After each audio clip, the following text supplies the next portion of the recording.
పైల్స్కి ఫిషర్కి difference ఏంది? Piles లేదా మూలవ్యాధి అంటే మనం మోషన్ పోయే రీజన్లో ఏనల్ కెనాల్లో గడియారంలో 3, 7, 11 ఏవైతే అంకెలు ఉంటాయో ఆ ఏరియాల్లో రక్తనాళాలు కుషన్లలాగా ఉంటాయి. ఇవి అందరికీ ఉంటాయి. అయితే ఇవి వాసినప్పుడు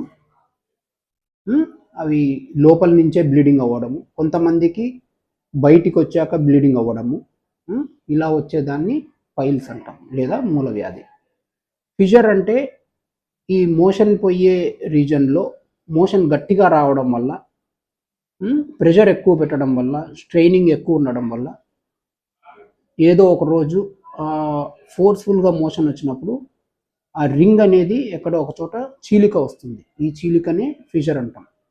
సో సిమ్టమ్స్ ఇంచుమించుగా ఒకటే రకంగా ఉన్నా కూడా పైల్స్ వేరు, ఫిషర్ వేరు.